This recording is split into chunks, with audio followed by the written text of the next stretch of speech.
فارسی کا ایک مصرع ہے کہ قدر گوہر شاہ دانت یا بدانت گوہری، ہیرے جواہرات کی قدر و قیمت یا بادشاہوں کو معلوم ہوتی ہے جو ان میں کھیلتے ہیں، اور یا یہ کہ جوہری کو جو ان کا کاروبار کرتا ہے، جانتا ہے، پہچان ہے، پرکھتا ہے۔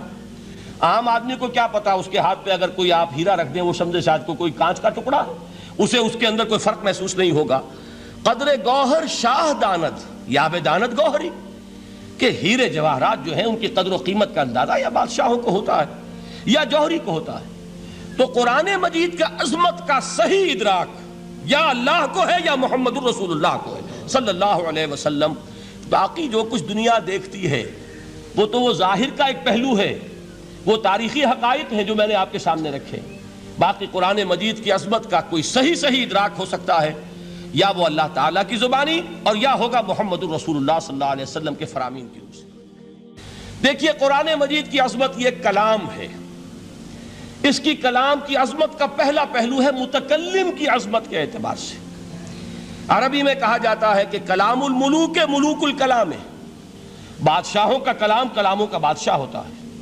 بادشاہ جب گفتگو کرے گا معلوم ہوگا شاہانہ انداز ہے، ایک کوئی بھکاری گفتگو کرے گا یا کوئی کجرا گفتگو کرے گا، سبزی فروش کرے گا، کوئی مچھلی فروش کرے گا، ہر ایک کا پتہ چل جائے گا کہ کون بولا، وہ جس کو کہتے ہیں کہ تانت بازی راگ پایا۔ دو جملے کوئی شخص بولے گا پتہ چل جائے گا کتنے پانی میں ہے، اس کے علم کا، فضل کا، تہذیب کا، تمدن کا کیا معیار ہے۔ اس لیے کہ کلام جو ہے در حقیقت متکلم کی پوری شخصیت کی عکاسی کرتا ہے، اس کا مقام کیا ہے، اس کا مرتبہ کیا ہے، اس کے ذہن کی بلندی کیا ہے، اس کے فکر کی گہرائی کیا ہے، اس کے افق ذہنی کی وسعت کیا ہے، اس سب کا اندازہ ہوگا کلام سے۔ تو اب یہ کلام ہے اللہ کا۔ معلوم ہوا کہ اللہ کی صفات کا ایک کامل عکس قرآن مجید میں موجود ہے۔ یہ بات سمجھیے، اس کو قرآن نے کس طرح بیان کیا۔ یہ وہ لطیف حقائق ہیں جن کے لیے قرآن مجید تمثیل کا پیرایا اختیار کرتا ہے۔ اب سورہ حشر کی تمثیل کیا ہے؟ لو انزلنا هذا القرآن على جبل، اگر ہم نے اس قرآن کو کسی پہاڑ پر اتار دیا ہوتا، لَرَأَيْتَهُ خَاشِعًا مُتَصَدِّعًا مِّن خَشْيَةِ اللَّهِ، تم دیکھتے اس پہاڑ کو کہ اللہ کی خشیت سے دب جاتا اور پھٹ جاتا۔ وَتِلْكَ الْأَمْثَالُ نَضْرِبُهَا لِلنَّاسِ لَعَلَّهُمْ يَتَفَكَّرُونَ، اور یہ مثالیں ہیں جو ہم لوگوں کے لیے بیان کرتے ہیں تاکہ وہ تفکر سے کام لیں، غور و فکر کریں۔ اگر میں اور آپ قرآن کی عظمت سے واقف نہیں ہوں گے، اس بات کو نوٹ کر لیجئے، تو میں اور آپ اپنا وقت کیسے صرف کریں گے اس کے لیے؟ انسان کا ایٹیٹیوڈ بڑا یوٹیلیٹیرین ہے، آج کے انسان کا خاص طور پر۔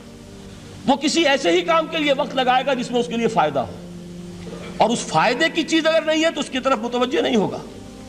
اگر قرآن مجید کی عظمت کا ہمیں ادراک ہو جائے تو ہم اپنا پورا وقت اس کے لیے وقف کر دیں گے، اس کو سمجھیں گے، اس کی گہرائیوں میں غوطہ زنی کریں گے۔ جیسے اقبال نے کہا کہ قرآن میں ہو غوطہ زن اے مرد مسلمان، لیکن اگر یہ کہ اس کی عظمت کا ادراک نہ ہوا تو بس یہ کہ کبھی اتفاق ہو گیا کہ کھول لیا اور اس کو پڑھ لیا، پڑھ بھی لیا بغیر سمجھے، اور اس کا ثواب کسی اور کو پہنچا دیا۔ وہ آج حصول ثواب بھی نہیں رہا، ایصال ثواب ہی رہ گیا ہے۔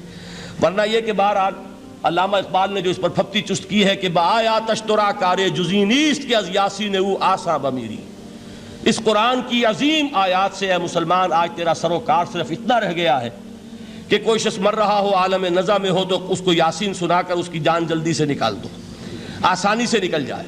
بس یہ سروکار رہ گیا۔ میں یہ نہیں کہتا کہ نہ پڑھی جائے، حضور نے فرمایا ہے پڑھنی چاہیے، لیکن صرف یہ نہیں ہے اس کا مصرف۔ یہ تو انسانی زندگی کی رہنما کتاب بن کر نازل ہوئی ہے، اس کے اوپر اس اعتبار سے توجہ تم نہیں کر رہے ہو، بلکہ تمہاری اس کے ساتھ جو ہے دلچسپی صرف اتنی رہ گئی ہے۔ تو پہلی بات یہ کہ یہ سمجھیے کہ قرآن نے یہ تمثیل اختیار کی اپنے عظمت کے بیان کے لیے۔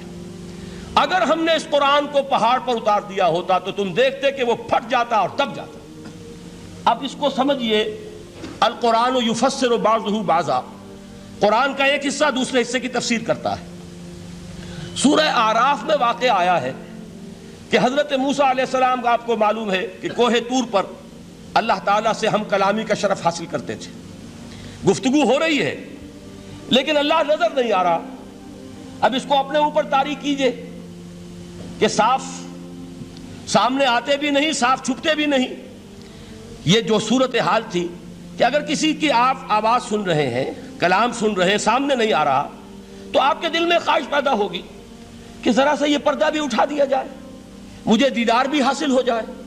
لہذا سورہ اعراف میں ہے جب کئی بار یہ شرف ہم کلامی حاصل ہوا اللہ سے، تو حضرت موسیٰ علیہ السلام نے بڑی ہمت سے کام لیا، بڑی جرت کی، درخواست کر دی، رب ارنی انظر الیک، یہ جو پردہ بیچ میں حائل کیا ہوا ہے پروردگار، تو میرا شوق دیکھ، میرا اشتیاق دیکھ، تو مجھے ذرا دیدار بھی عطا ہو جائے۔ اس پر کیا بات کہی گئی؟ لن ترانی، موسیٰ تم مجھے ہرگز نہیں دیکھ سکتے، تم اس جسد ظاہری کے ساتھ، اس جسد مادی کے ساتھ، ان عنصری آنکھوں سے میرا دیدار نہیں کر سکتے۔ ولیکن انظر الی الجبل، دیکھو ہم تمہیں ایک مثال دیے دیتے ہیں، ذرا اس پہاڑ کی طرف دیکھو، ہم اپنی ایک تجلی اس پر ڈالیں گے، فَإِنِ اسْتَقَرَّ مَكَانَهُ فَسَوْفَ تَرَانِي، اگر وہ پہاڑ ہماری تجلی کو جھیل جائے، تحمل کر لے، تو تم بھی سوچنا کہ شاید ہمیں دیکھ سکو۔ اس کے بعد ہوا کیا؟ فَلَمَّا تَجَلَّى رَبُّهُ لِلْجَبَلِ جَعَلَهُ دَكًّا وَخَرَّ مُوسَىٰ صَعِقًا، جب اللہ تعالیٰ نے پہاڑ پر اپنی ایک تجلی ڈالی تو وہ پہاڑ جو ہے پھٹ گیا، اور موسیٰ، اب دیکھیے براہ راست تجلی موسیٰ پر نہیں ہے، یہ انڈائریکٹ مشاہدہ ہے تجلی ربانی کا، کہ جو پہاڑ پر ہوئی ہے، اور پہاڑ کی جو کیفیت ہوئی ہے اس کے مشاہدے سے حضرت موسیٰ بے ہوش ہو کر گر گئے۔